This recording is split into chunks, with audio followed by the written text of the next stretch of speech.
بدر کی رات ہے نا، یہ 313 ہیں، ان کے پاس تلواریں نہیں، تیر نہیں، گھوڑے نہیں، اونٹ نہیں، پہلی جنگ ہے، نا تجربہ کار ہیں، مقابلے میں 1000 کا لشکر ہے، نور جہان بھی انہوں نے نال ہے، گانے والی عورتیں ہیں، جوش دلانے والی عورتیں ہیں۔ میرے آقا ساری رات سر سجدے میں رکھ کے رب کو پکارتے، ساری رات، اللہ اکبر۔ اور وہ جو آپ کے لیے چھوٹی سی جھونپڑی بنائی گئی تھی، چھپر، اس کے باہر پہرا دینے والا صدیق اکبر ہے رضی اللہ تعالی۔ حضرت سیدنا علی ابن ابی طالب رضی اللہ تعالی عنہ سے کسی نے پوچھا صحابہ میں سب سے بڑا بہادر کون ہے؟ سیدنا علی نے فرمایا ابو بکر۔ آپ بھی حیران ہوئے ہوں گے نا یہ جواب سن کے، حیرانگی ہوئی نا، وہ کیسے بہادر ہیں؟ لوگوں نے پوچھا کیسے؟ فرمایا بدر کی رات 1000 کفار، ادھر 313 نہتھے، اس رات نبوت کی جھونپڑی کا پہرا دینا آسان نہیں تھا، ساری رات پہرا دیتا رہا۔ نبی پاک کی چادر مبارک سرک کے نیچے گر جاتی، حضرت ابوبکر جاتے پھر اوڑھ دیتے، پھر گر جاتی پھر اوڑھ دیتے، ساری رات روتے رہے، ساری رات زاروں قطار روتے رہے، اللہم ان تہلک ہذہ العصابہ لن تعبد فی الارض ابدا۔ کیا مقام ہے صحابہ کا یار، خدا کی قسم کیا مقام ہے میرے نبی کے یاروں کا۔ مولا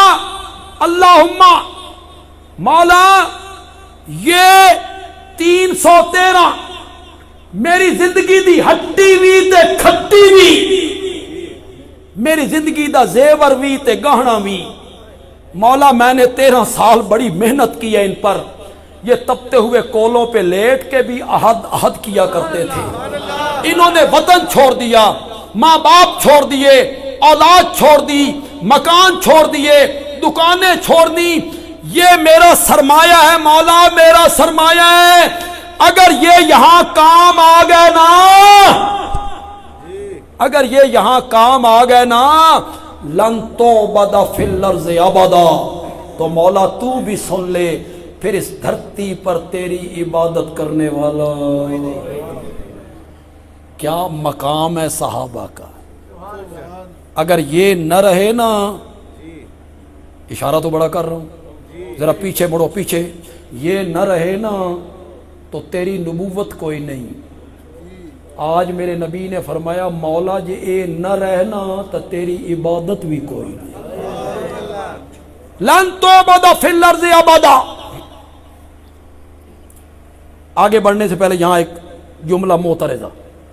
جملہ معترضہ کا مطلب ہوتا ہے بھئی موضوع تو تھوڑا جا ہٹ کے۔ امیر شریعت مولانا سید عطا اللہ شاہ بخاری رحمت اللہ، بڑا نام ہے، ان کی باتیں عطا الہی ہوتی ہیں، وہ کتابوں میں لکھی ہوئی نہیں ہوتی، نہیں ہوتی۔ شاہ جی نے کہا میں شمائل کی کتابوں میں جب اپنے نبی کا تذکرہ پڑھتا ہوں، شمائل کی کتابیں جانتے ہیں یہ شمائل ترمذی، جن کتابوں میں میرے نبی کی عادات، میرے نبی کا حسن، میرے نبی کی آنکھیں، میرے نبی کے ہونٹ، میرے نبی کے رخسار، میرے نبی کے کان، میرے نبی کا چلنا، میرے نبی کا بیٹھنا، میرے نبی کی زلفیں، صحابہ نقل کرتے ہیں ہاتھ کیسے تھے، چہرہ کیسا تھا، آنکھیں کیسی تھی، سینے پہ بالوں کی لکیر کیسی تھی، ہاتھوں کی نرمائی کیسی تھی، پسینے کی خوشبو کیسی تھی۔ یہ شمائل کی کتابیں ہیں، شمائل کی کتابیں۔ امیر شریعت کہتی ہیں جب میں شمائل کی کتابیں پڑھتا ہوں نا، پھر اپنے نبی کا حسن پڑھتا ہوں، پھر اپنے نبی کا جمال پڑھتا ہوں، پھر اپنے نبی کے خد و خال پڑھتا ہوں،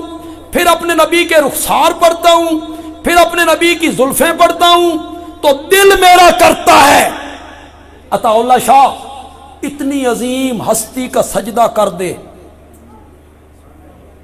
یہ سجدے کے لائق ہے، اس کا حسن تو دیکھ، اس کا جمال تو دیکھ، اس کی رانائی تو دیکھ، اس کی خوبصورتی تو دیکھ، اس کے چلنے کے انداز کو تو دیکھنا، مکے کی گلیوں میں چلتا ہے تو پتھر اس کو سلام کرنے لگ جاتے ہیں، یہ وادیوں میں پہنچتا ہے تو جانور اس سے کلام کرنے لگ جاتے ہیں، یہ اپنی لعاب کڑوے کنویں میں ڈالتا ہے تو کڑوا کنواں ہی میٹھا ہو جاتا ہے، اس کی انگلیوں کے بیچ میں سے پانی کے چشمے جاری ہو جاتے ہیں، یہ زمین پہ قدم رکھ دیتا ہے، رب زمین کی قسمیں اٹھانے لگ جاتا ہے، اور فرش پہ بیٹھ کر چہرہ آسمان کی طرف اٹھا دیتا ہے تو رب قبلے تبدیل کر کے رکھ دیتا ہے، جس قبرستان میں دعا کے لیے ہاتھ اٹھا دیتا ہے اللہ اس قبرستان کو جنت البقیع بنا کے رکھ دیتا ہے، اتنی عظمتوں والا، اتنے حسن والا، اتنے جمال والا، اتنی خوبصورتی والا، اتنی رانائی والا، سجدہ کر دے اس کو، یہ سجدے کے لائق ہے۔ امیر شریعت کی طرف بات سنیے یار، مزہ آ جائے گا۔ شاہ جی کہتی ہیں رانائی دیکھوں، زلفیں دیکھوں، حسن دیکھوں، جمال دیکھوں، کمال دیکھوں، دل کرتا ہے کہ سجدہ کر دوں، پھر بدر کی رات دیکھوں، پھر بدر کی رات دیکھوں کہ یہ حسن والا، جمال والا، خوبصورتیوں والا، کمال والا، معجزے والا کسی اور کے سامنے جھکا ہوا ہے، کسی اور کے سامنے جھکا ہوا ہے، تو پھر میرا دل کرتا ہے عطا اللہ شاہ اس کو نہیں، جس کے سامنے یہ جھکا ہوا ہے تو بھی اس کے سامنے جھکا کر، اس کے سامنے جھکا کر۔ بدر کی رات میں ساری رازداری کی، مولا یہ اے نہیں نا تو تیری خالص عبادت کرنے والا کوئی نہیں۔ حضرت ابوبکر کہتے ہیں میں صبح کے ٹائم گیا، میں نے دیکھا کہ چادر گری ہوئی ہے، آنسو آنکھوں میں گر رہے ہیں، داڑھی مبارک آپ کی تر ہو چکی ہے، تو میں نے پیٹھ پہ ہاتھ رکھا، آپ میری طرف دیکھیں گے، میں نے پیٹھ پہ ہاتھ رکھا، میں نے کہا یا رسول اللہ بس کرو، ہون تے میں نے بھی یقین ہو گیا کہ رب کی مدد آئی سو آئی، رب کی مدد آئی سو آئی، اب تو مجھے بھی یقین ہو گیا ہے کہ رب کی مدد اب آئی۔ میں یہ تو دعویٰ نہیں کرتا کہ میں خطابت میں کوئی بڑا مقام رکھتا ہوں، لیکن یہاں میں ایک ربط لگانا چاہتا ہوں، ٹچ دینا چاہتا ہوں۔ ابو بکر نے تسلی دی نا، بدر والی رات نبی پاک پریشان تھے، نبی پاک افسردہ تھے کہ پتہ نہیں کیا بنے گا، ابو بکر نے پیٹھ پہ ہاتھ رکھ کے تسلی دی، یا رسول اللہ ہن میں نے بھی یقین ہو گیا کہ مدد آئی سو آئی۔ میرے نبی نے فرمایا تلکا بے تلکا، تلکا بے تلکا۔ ابو بکر یاد ہے غار علی رات تو پریشان ہویا، دشمن دہانے پہ آ گئے، غار والی رات تو پریشان ہوا، میں نے تجھے تسلی دی، آج میں پریشان ہویا تو میں تسلی دے کے وہ بدلہ لا چھڑے۔ ہجرت والی رات تو پریشان ہوا تھا، جب یہ دونوں یار غار میں تھے، ابو بکر تیریاں ریساں ہی کوئی، خدا دی قسم ابو بکر دیاں ریساں ہی کوئی، ابو بکر کو کوئی کیسے ملے؟ جتنے لوگ بیٹھے ہو آپ میں نمازی بھی ہیں، بے نماز بھی ہیں، کچے پکے نمازی بھی ہوں گے، آپ میں داڑھی والے بھی ہیں، سنت رسول ان کے چہرے پہ ہے، وہ بھی ہیں جن کے چہرے پہ سنت رسول نہیں، اللہ انہیں توفیق دے۔ ہر قسم کے آدمی بیٹھے ہیں، بولو آپ میں سے ہر بندے کی تمنا نہیں کہ کبھی خواب ہی میں آمنہ کے لال کی زیارت ہو جائے؟ نہیں تمنا آپ کی؟ او ہے تو بولو نا، اللہ آپ کو اسی رات زیارت کروا دے، بولو نا۔ علماء سے پوچھتے پھرتی ہیں، وہ کہتے ہیں درود دی کثرت کر، بہت زیادہ درود پڑھ، ہو سکتا ہے رات خواب میں زیارت ہو جائے، تے جس نو زیارت ہو جائے وہ صبح کے ٹائم ایک ایک بندے کو کہتا ہے میری قسمت ویکھ، میں راتی خواب وچ نبی پاک نو ویکھیا۔ لوگ بھی کہتے ہیں یار بڑا خوش قسمت ہے، تین خواب ہی زیارت ہوئی ہے، آمنہ دے لال دے چہرے پر انوار نو ویکھے ہی، تجھے خواب میں زیارت ہو،